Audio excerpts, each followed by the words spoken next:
Siamo con Stefano Schirru, consigliere regionale del Partito Sardo d'Azione e soprattutto giovane consigliere Under 40. Buonasera a tutti. Stefano, 39 anni, dalla municipalità di Pirri al Consiglio regionale, passando per ben 3 consigliature al Comune di Cagliari. Laureato in economia e per diversi anni hai lavorato alla SFIRS, la società finanziaria della Regione Sardegna. Un excursus lavorativo e istituzionale a dir poco di tutto rispetto. Ma prima di entrare nel vivo dell'intervista, una domanda che facciamo a tutti i consiglieri Under 40. Qual è il tuo drink preferito e a cosa lo associ? Non bevo cocktail, gradisco il vino e la birra e con questo caldo preferirei una birra, grazie. Fresca. Arriverà. Mentre attendiamo le nostre birre fresche, ci racconti un po' come è iniziata la tua attività politica? Da molto giovane sono stato appassionato di politica e allora all'età di 19 anni mi venne in mente di candidarmi per il mio territorio, in quel momento per la circoscrizione di Pirri. All'età di 20 anni sono stato candidato, sono stato il terzo più votato. E poi da lì è iniziata l'avventura, ho fatto prima il presidente della Commissione Cultura, Pubblica Istruzione e subito dopo, contemporaneamente, presidente della Commissione Bilancio. Lì ho iniziato a muovere i primi passi all'interno del partito e anche nelle amministrazioni, in quel caso il Comune di Cagliari. Da lì è maturata la volontà di voler proseguire, di voler lavorare per il mio territorio, prima la municipalità di Pirri, il Comune di Cagliari e poi la Regione Sardegna. Diciamo quasi 20 anni di carriera abbastanza intensa, hai visto tutti i 19 livelli. per l'esattezza, poco più di 19. Com'è stata questa evoluzione di questi ultimi 20 anni, dalla piccola circoscrizione alla grande aula consigliare? Ma è stata sacrificio, molta passione, molta attività di ascolto, di confronto e di rappresentanza del territorio. Diciamo che abbiamo percorso tutti i gradini. Io credo che prima di arrivare a determinati livelli, in questo caso la Regione Sardegna, sia necessario però aver percorso alcuni gradini nelle altre istituzioni, perché la Regione Sardegna diciamo che va a rappresentare quelli che sono anche gli enti locali, tutti i livelli della politica territoriale, e quindi a parer mio è necessario conoscere quei territori. Molto spesso ti trovi ad avere a che fare anche con chi non conosce il territorio, chi non conosce le istituzioni, e quindi magari diventa un po' più articolato e difficoltoso il percorso. Bene, vedo che arrivano le nostre birre, segnale che possiamo proseguire la nostra intervista nel salotto Under 40.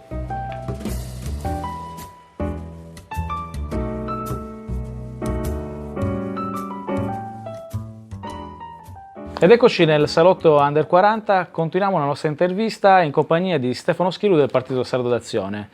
Stefano, com'è stato questo primo anno in Consiglio regionale tra regolamenti e produzione legislativa? Senti che un po' la tua esperienza al Comune di Cagliari e precedentemente alla Municipalità di Pirri ti abbia dato, diciamo, una marcia in più rispetto magari a colleghi e colleghe senza una precedente esperienza istituzionale? Non è bello fare dei paragoni con i colleghi, devo dire però che sicuramente a me personalmente è servito molto aver maturato un'esperienza negli enti locali e anche l'esperienza che ho maturato nel Consiglio nazionale ANCI, in cui ho avuto modo di confrontarmi con dei sindaci di tutto rispetto a livello nazionale, con altri amministratori, è sicuramente servito.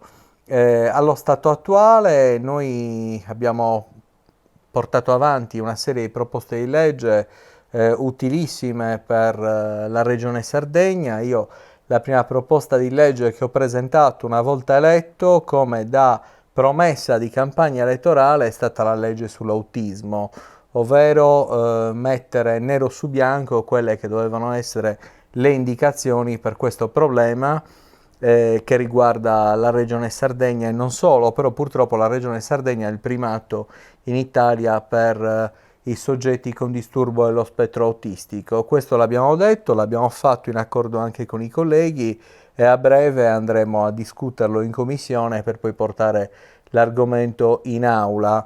Adesso, come ben sai, Gabriele, stiamo approvando la riforma sanitaria e subito dopo potremo portare avanti questo progetto di legge.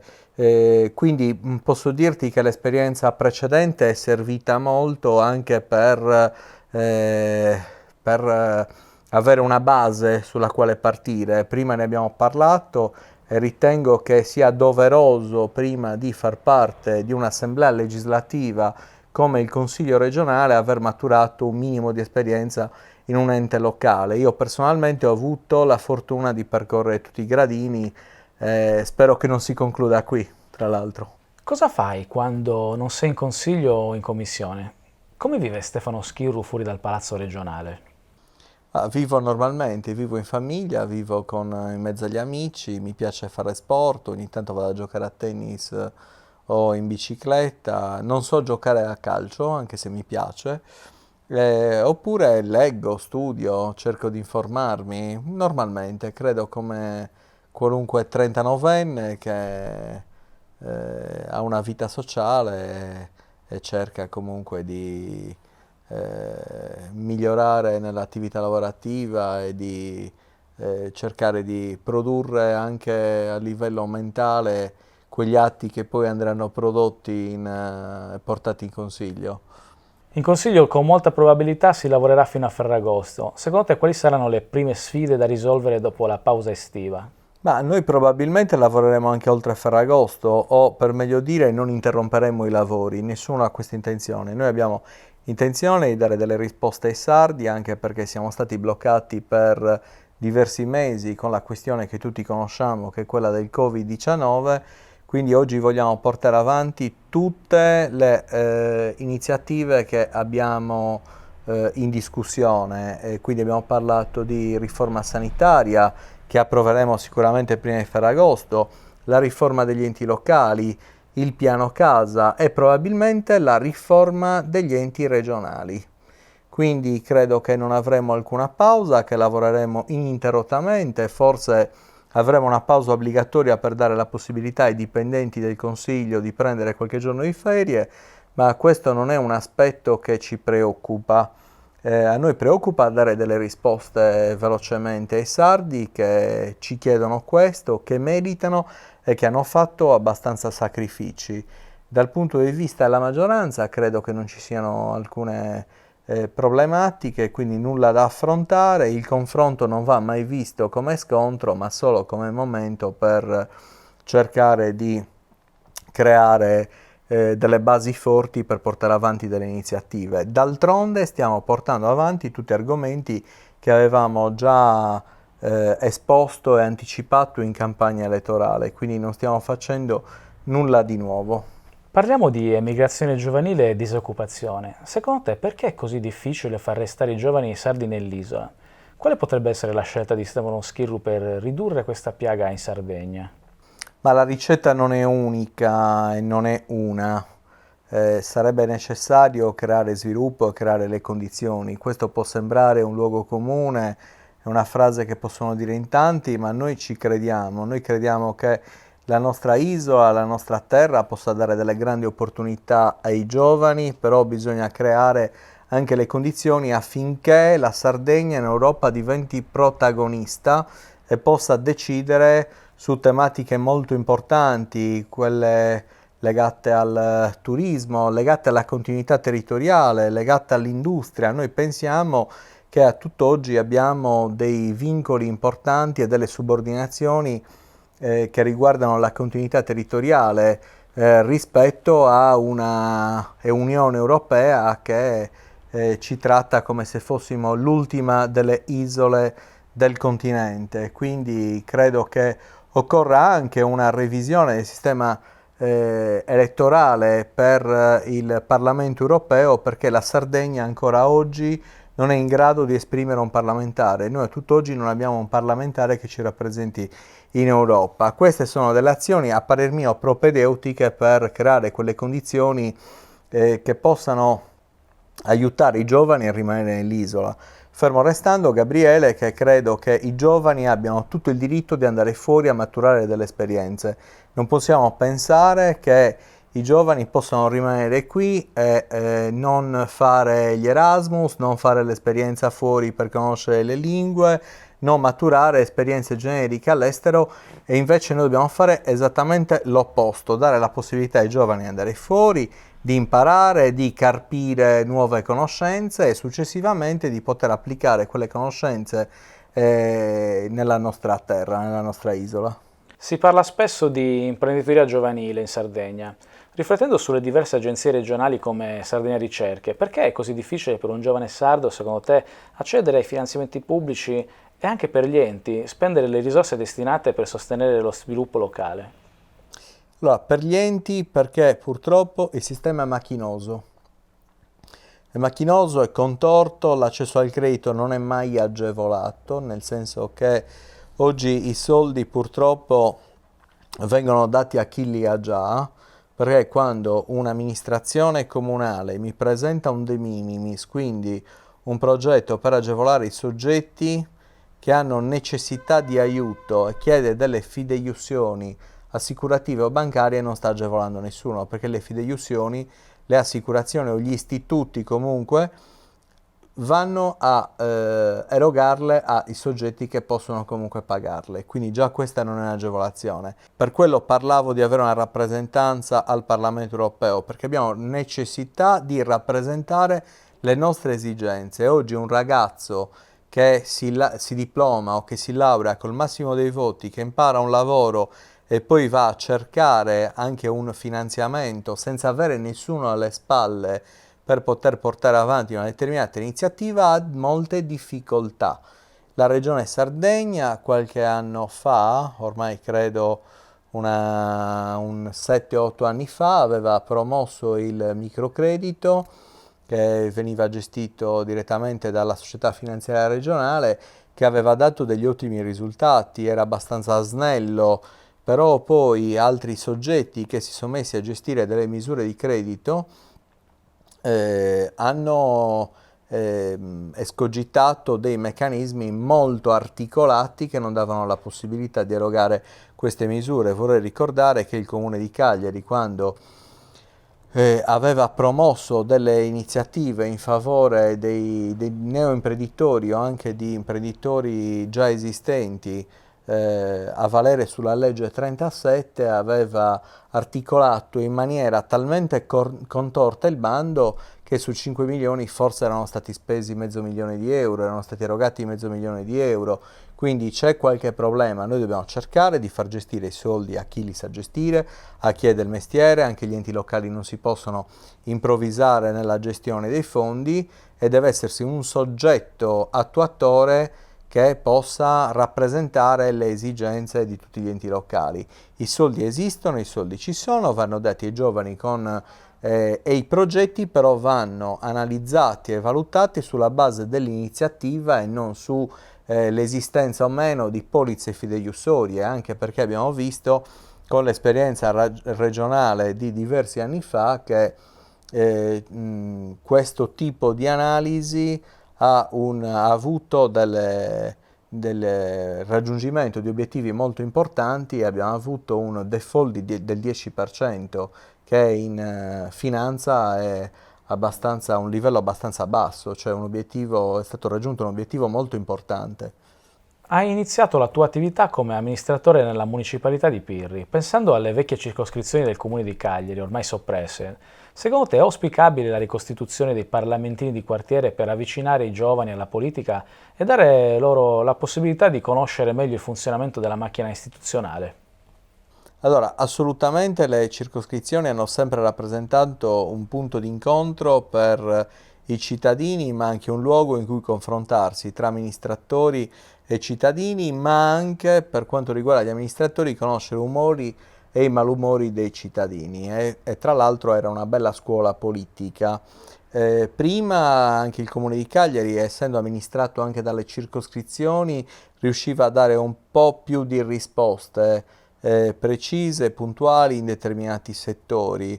Purtroppo la politica dei tagli non è una politica corretta, bisogna sempre pensare che dietro ci sono i cittadini, ci sono dei contribuenti e ci sono coloro che affidano a terzi la propria rappresentanza, quindi è necessario che questi vengano ascoltati. Centralizzare il potere non è mai una cosa positiva, soprattutto in ambito democratico, perché In questo caso noi abbiamo Pirri che è municipalità, Pirri ha una sua storia, è una municipalità che si ritiene fortemente indipendente rispetto al contesto, però lì in quel territorio le cose funzionano anche meglio perché ha una rappresentanza. Le altre circoscrizioni sono state praticamente private di questa rappresentanza, quindi io auspico che si possa riprogrammare il territorio cagliaritano e anche il comune in una serie di circoscrizioni, magari non 6 come prima, però di subcomuni o sub-istituzioni che possano magari dare delle risposte pronte ai cittadini, anche perché il nostro territorio è un territorio molto vasto e necessita di rappresentanza. Un decentramento più forte ma anche snello, nel senso che tu puoi affidare determinati compiti. Io penso a quello della viabilità, penso alla pulizia delle strade, penso anche alla gestione del verde, cioè affidare alle circoscrizioni eventualmente dei compiti che potrebbero snellire determinate situazioni. Negli anni l'assistenzialismo in Sardegna ha disperso risorse e depresso lo spirito di intraprendenza dei sardi, a discapito della produttività. Cosa ne pensi degli strumenti delle politiche attive del lavoro come i cantieri comunali o delle politiche di sostegno al reddito come il reddito di cittadinanza? Sono due cose completamente diverse. Sono a favore dei cantieri comunali e contro il reddito di cittadinanza, gestito in questa maniera. Cioè io credo che i soldi possano essere erogati dietro la prestazione di un servizio. Io ricordo che nella consigliatura 2006-2011 il Comune di Cagliari aveva attivato dei cantieri in autonomia dove dietro la prestazione di un determinato servizio venivano erogate delle risorse, erano i cosiddetti cantieri regionali e il Comune di Cagliari aveva scelto di attivare questi cantieri con delle risorse regionali e aveva creato delle squadre. Queste squadre venivano utilizzate per sistemare le palestre comunali, per imbiancare le scuole, per pulire determinate aiuole ed erano stati raggiunti degli obiettivi molto importanti. Oggi con il reddito di cittadinanza invece trovi delle persone, dei soggetti che rinunciano o rifiutano il lavoro perché da 500 euro al mese, perché magari traggono più profitto a non far nulla perché tanto gli verranno concessi 700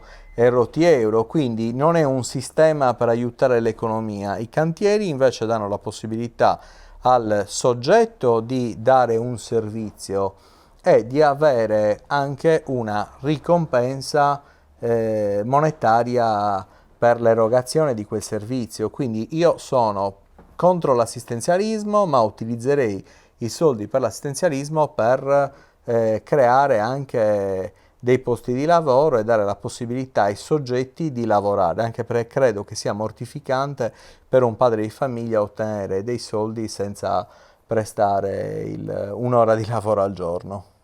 In questi ultimi giorni è entrata nel vivo la questione sulla riforma sanitaria.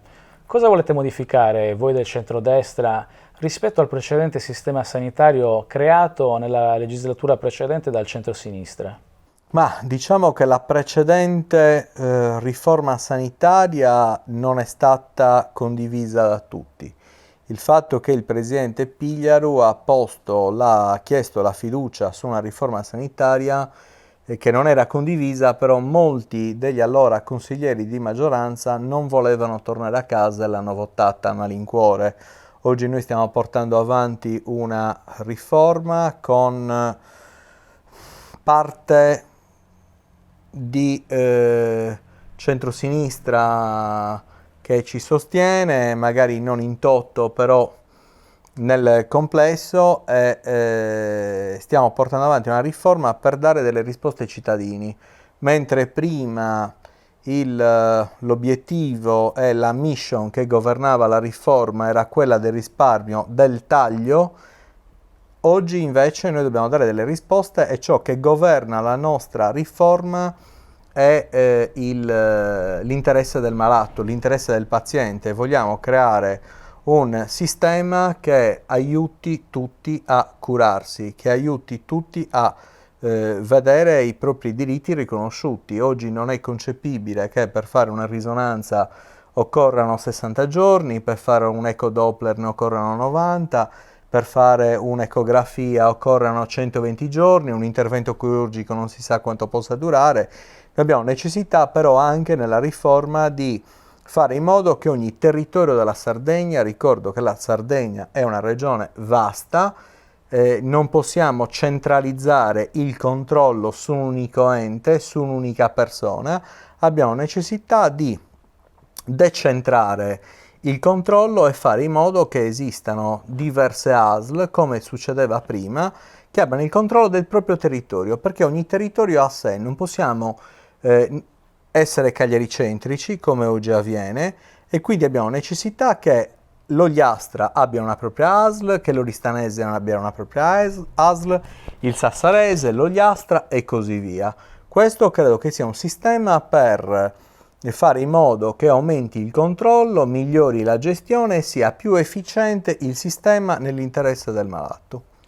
Pensando al sistema elettorale in Sardegna, secondo te andrebbe rivista la legge regionale statutaria numero 1 del 12 novembre 2013 in modo da rendere la Sardegna una circoscrizione unica ed evitare per esempio che alle prossime elezioni regionali un candidato magari con 700 voti entri in consiglio e uno magari con 3600 resti fuori dall'aula consigliare? Ma l'argomento della legge elettorale è un argomento spinoso, anche perché credo che sia antipatico da un certo punto di vista qualunque sistema elettorale, è allo stesso tempo un sistema giusto perché giochiamo tutti ad armi pari. Un unico collegio regionale non ci ho mai pensato. Probabilmente il fatto che si verifichino situazioni in cui entra un candidato con 400 voti e magari uno con 5.300, come è successo la precedente legislatura, rimanga fuori, questo un pochettino fa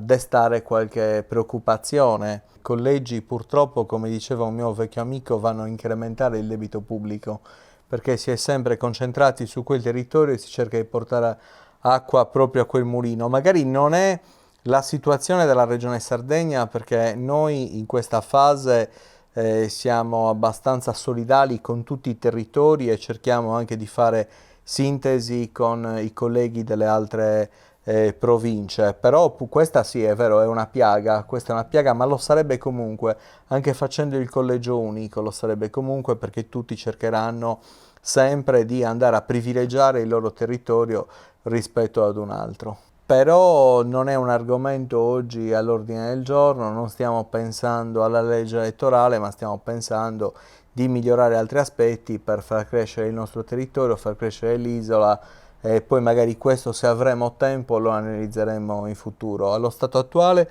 non si sta parlando di legge elettorale. A me personalmente la tua idea potrebbe anche avvantaggiare.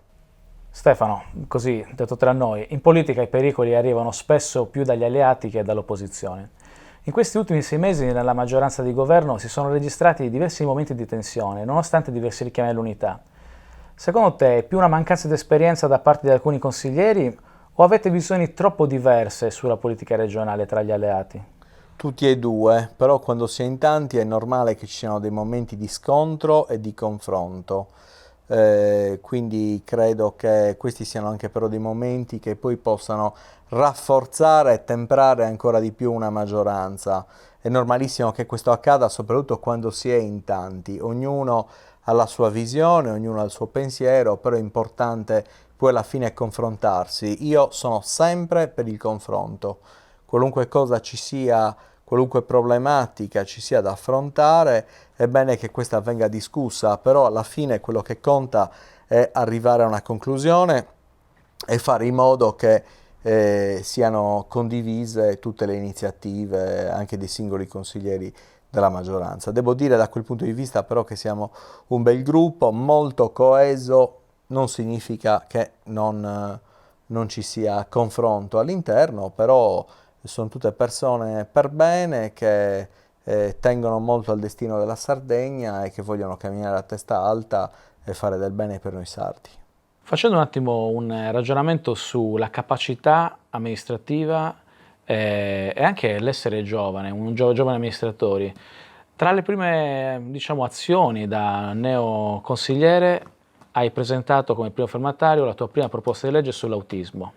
Un progetto ambizioso, visto anche la particolarità del territorio sardo e soprattutto una proposta di legge che va a colmare un vuoto che esiste nella nostra regione. Cosa possiamo aspettarci per questa proposta di legge? Quando andrà in consiglio, quando verrà approvata e cosa dobbiamo aspettarci? Ma credo che andrà in consiglio subito dopo l'approvazione della riforma sanitaria. Darà delle certezze al nostro sistema, nel senso che sarà importante sapere sulla materia cosa accadrà a Sassari rispetto a Cagliari, rispetto a Nuoro, perché stiamo cercando di creare anche un centro di riferimento sull'autismo, anche perché la nostra regione ha il primato in Italia, è anche una delle regioni in Europa con i più alti numeri. Pare che dai dati riportati dai quotidiani specializzati che in Sardegna ci siano un soggetto con disturbi dello spettro autistico ogni 67 abitanti. Esatto, quindi noi teniamo molto all'argomento e abbiamo portato avanti questo progetto e vogliamo avere dei risultati quanto prima. Noi di Sardegna Go ci impegniamo a rincontrarci magari il prossimo autunno per approfondire su questo importante tema. Noi ti auguriamo come chiaramente a tutto il Consiglio regionale di approvare al più presto questa proposta di legge di grandissima importanza. Grazie. Noi ringraziamo Stefano Schirru del Partito Sardo d'Azione per essere stato con noi oggi a Under 40 e noi ci rivediamo come sempre con un altro consigliere regionale nei prossimi giorni, come sempre nel nostro salotto Under 40.